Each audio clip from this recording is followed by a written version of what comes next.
ಗೀತಾ ಮಹಾತ್ಮೆ. ಭಗವದ್ಗೀತೆಯಲ್ಲಿ ಭಗವಂತ ಕಾಮ ಕ್ರೋಧಗಳು ಮಾನವನನ್ನು ಹೇಗೆ ಅಧಪತನಕ್ಕೆ ಒಯ್ಯುತ್ತವೆ ಎಂದು ತಿಳಿಸುತ್ತಾ 3ನೇ ಅಧ್ಯಾಯದ 38ನೆಯ ಶ್ಲೋಕದಲ್ಲಿ ಈ ರೀತಿ ಹೇಳುತ್ತಾನೆ. ಧೂಮೇನಾವ್ರಿಯತೆ ವನ್ನಿಃ ಯಥಾದರ್ಶೋ ಮಲೇನ ಚ ಯಥೋಲ್ಬೇನಾವೃತೋ ಗರ್ಭಃ ತಥಾ ತೇನೇದಮಾವೃತಂ. ಅಂದರೆ ರಜೋಗುಣಗಳಿಂದ ಹುಟ್ಟಿದ ಕಾಮ ಕ್ರೋಧಗಳು ಮಾನವನ ನಿತ್ಯ ವೈರಿಗಳು. ಇವನ್ನು ದೂರವಿರಿಸಲೇಬೇಕು. ಇವು ಜ್ಞಾನಿಗಳನ್ನು ದಾರಿ ತಪ್ಪಿಸುತ್ತವೆ. ಇವೆರಡೂ ಬೆಂಕಿಯ ತರಹ ಇರುವಂತಹವು. ಮಗುವು ತಾಯಿಯ ಗರ್ಭದಲ್ಲಿ ಜರಾಯು ಎಂಬ ಪೊರೆಯಿಂದ ಮುಚ್ಚಲ್ಪಟ್ಟಂತೆ, ಉರಿಯುವ ಕೆಂಡವು ಬೂದಿಯಿಂದ ಆವರಿಸಿದಂತೆ, ಕನ್ನಡಿಯು ಕೊಳೆಯಿಂದ ಮುಚ್ಚಿಕೊಂಡಿರುವಂತೆ ಮಾನವನ ಜ್ಞಾನವು ಈ ಎರಡೂ ಶತ್ರುಗಳಿಂದ ಮುಚ್ಚಲ್ಪಡುತ್ತದೆ.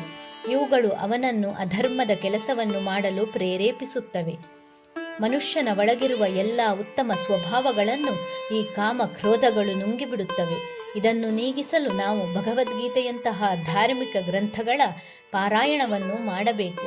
ಬೇಡದ ವಾಸನೆ ಹಾಗೂ ಕಾಮನೆಗಳನ್ನು ಮನಸ್ಸಿನಿಂದ ದೂರವಾಗಿಸಿ ಮನಸ್ಸಿಗೆ ಸರಿಯಾದ ಶಿಕ್ಷಣವನ್ನು ಕೊಡಬೇಕು. ಮನುಷ್ಯ ಎಷ್ಟೇ ಒಳ್ಳೆಯ ವ್ಯಕ್ತಿಯಾಗಿರಲಿ, ಅವನಲ್ಲಿ ಕೋಪವು ಹೆಚ್ಚಾದರೆ ಅವನ ವ್ಯಕ್ತಿತ್ವವೇ ಅಧಪತನ ಹೊಂದುತ್ತದೆ. ಮನುಷ್ಯನ ಕಾಮವು ಅವನು ಇಚ್ಛಿಸಿದ ರೀತಿಯಲ್ಲಿ ಈಡೇರದಿದ್ದರೆ ಅದು ಕ್ರೋಧವಾಗಿ ಪರಿಣಮಿಸಲ್ಪಡುತ್ತದೆ. ಜ್ಞಾನಿಯಲ್ಲಿ ಬೇಡದ ಕಾಮನೆಗಳು ಬಂದರೆ ಅವನು ಇತರರ ದೃಷ್ಟಿಯಲ್ಲಿ ಕೆಳಮಟ್ಟಕ್ಕೆ ತಳ್ಳಲ್ಪಡುತ್ತಾನೆ. ಆದುದರಿಂದ ಕಾಮವನ್ನು ಮೊದಲು ಮನಸ್ಸಿನಿಂದ ಹೊರದೂಡಬೇಕು. ಕಾಮವು ಉಪಭೋಗಗಳಿಂದ ಶಮನವಾಗುವುದೇ ಇಲ್ಲ. ಉರಿಯುವ ಬೆಂಕಿಗೆ ತುಪ್ಪ ಎರೆದಂತೆ ಕಾಮವು ಶಮನವಾದಂತೆಯೇ ಪುನಃ ಅದಕ್ಕಿಂತಲೂ ಪ್ರಬಲವಾಗಿ ತಲೆ ಎತ್ತುತ್ತದೆ. ಕಾಮ ಕ್ರೋಧಗಳು ಹೊರಗಿನ ಶತ್ರುಗಳಲ್ಲ, ನಮ್ಮ ಒಳಗೇ ಇದ್ದು ನಮ್ಮಲ್ಲೇ ಹುಟ್ಟಿ ಬೆಳೆಯುವಂತಹುದು.